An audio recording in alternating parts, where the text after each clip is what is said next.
How's it going, you sexy beasts? It's Sunday again, and it's time for another Subscriber Sunday Q&A.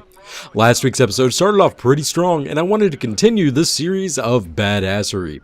If you're unfamiliar with this new series, it's where you can ask me whatever you want, and I'll answer it to the best of my ability. If you do want to ask any questions, do not hesitate to post them in the comment section below, and I'll try and get them all answered by next episode, which will be next Sunday. So without further ado, let's go ahead and jump right into it. Gemini Sol asks, what's your opinion on the upcoming Heavy Assault nerf? Well, this is a really interesting change. If you're unaware of what's happening with the Heavy Assaults, their shield ability is given a short delay in activation once the key is pressed. Essentially, the Heavy Assault shield ability is being turned from an immediate damage reduction or boost in health with a reactionary use to more of a preemptive buff. On one side of the coin, I like this change since Heavy Assaults can utterly wreck CQC infiltrators due to them getting an immediate and massive boost in health with just the push of a button. On the other side of the coin, I'm not a big fan of it since I feel as if Heavy Assaults are pretty lacking in regard to team play, so the strength of that immediate buffer in the middle of a firefight helps them out a ton. Depending on the delay that SOE gives the Heavy Assault shield, I think a lot more people will switch over to Medic with Nanoweave to get a stronger one-on-one fight since they can heal while taking damage. One No Energy asks, are you a boy or a girl, and what do you think about getting together with other YouTubers and playing together as a squad?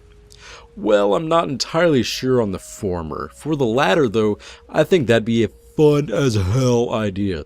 I typically do Fireteam Awesome with Selei, who does video game reviews over on his channel, which is linked in the description. Otherwise, I sometimes run with Zoran the Bear since we're both good pals, and I've recently done a recording with STL Youngblood and the Kool-Aid line for their Duality series, but I think it'd be more fun to actually play the game with them. Well, now that you mention it, I might just have to contact them to see if they'd be down for a video series like that. Since we're on the topic of it, what would you like to see? Just us playing together and goofing around, or super serial action and tryhard mode? Let me know. HP McDoogle asks, how exactly would you compare the 3 Empire-specific heavy weapons, and how would you change them to be more fun? Well, first and foremost, the new Conglomerate's Jackhammer is by far the best heavy weapon, followed by the Terran Republic's Mini Chain Gun, and then the Vonu Sovereignty's Lasher. The Lasher is just far too situational to get any use out of it compared to the other two. For the Jackhammer, I'm not entirely sure what we could do to make it more fun.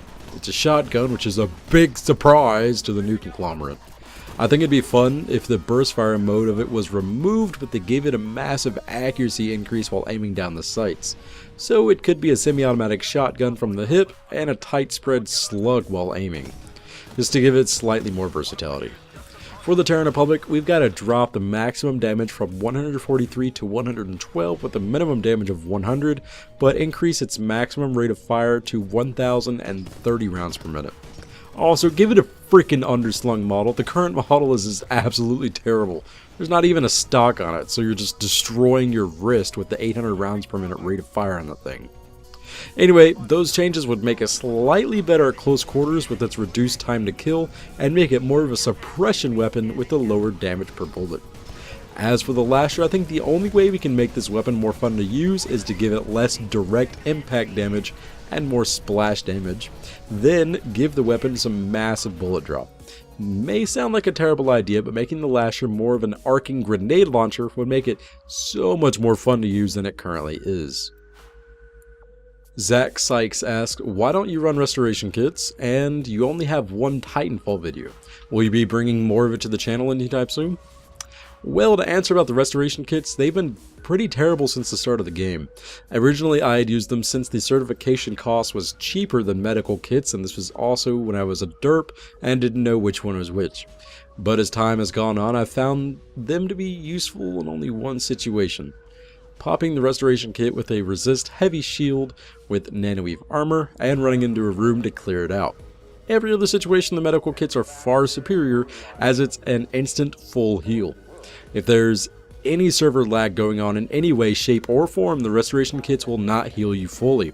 I've had plenty of times where I was left with 450 health instead of the full 500 since the server lagged and left a portion of my health bar empty.